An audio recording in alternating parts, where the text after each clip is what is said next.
Okay, so this next small piece is about the teeming of the waters. Okay? Teeming waters.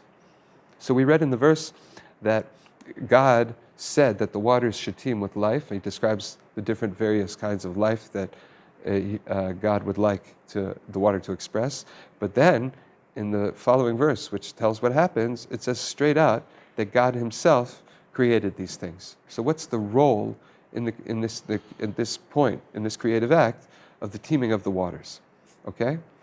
So the Rav Alshech HaKadosh says like this, Amar, Gam she'amarti yishritzu hamayim. The verse says, even though God says, I did tell the water that it should teem with life, sheyore, that appears to say, shehamayim heim hamashritzim, as if the waters themselves are the teemers of life, meaning that the life should be produced from the waters, kind of like we said how the vegetation was expressed by the earth itself, right? Sheyera'eh kidavar tiv'i.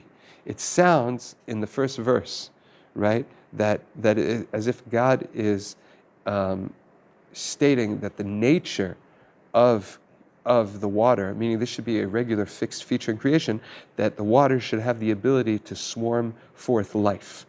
Okay? Uma gam lama shenira be'einenu ki hamayim mashritzim tamid.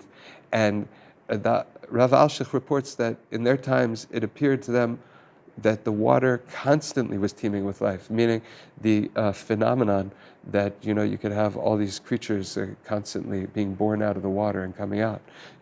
So it appears from the perspective of a human being as if the water is always teeming with life. Lo cheinhu, that's not really reality. Uma gam barishana, and even if initially in this moment in creation, right, God said that the waters should swarm, even then, it's not that the waters themselves swarmed with life, ki im vayivra elokim, but rather God created it, asher shartzu hamayim, that the waters ended up teeming.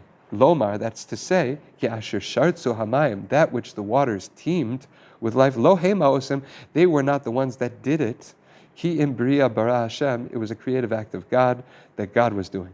Ve'lir ayah, Hikdim hataninim hagdolim, and as a proof, the pasuk first stated, when it mentioned what God made, it says in the water, it says hataninim hagdolim, the great sea monsters or the great sea creatures. She'enan mashritzim bateva, they're not swarmers. Their nature is not to swarm. V'gaim psiyem ba'amro ve'et kol of knaf, and at the end of the verse, it ended off with a variety of creatures that the winged fowl, and also we don't see that the water teems forth, not with the hugely large creatures in the ocean, and not with the winged creatures that live outside of the ocean. They don't come out of the water. Kilo tiva amhu. I mean, maybe mosquitoes do, but certainly not birds, right? Because that's not their nature. V'gam hefech teva kol asher b'mayim habilti pareach, and it's the opposite of the nature of all things that in water that don't bloom, that don't grow, meaning the vegetation. Ach ein zeh rak me'ito yitbarach. You should know that it is all from God. So the point here is that there seems to be, in the way that the verse mentions, that the water has a role in the teeming of life here. So the Alshech wants to point out that even this is not something that the water does, and this is not something the water did then. It's just a description of when God created these things, how they emerged. They came into creation as if they were teeming out of the water. It's a big mystery still to us what these taninim hagdolim are, these great creatures, these monsters. Maybe he'll talk about it. I don't think he does, actually. I wish he did.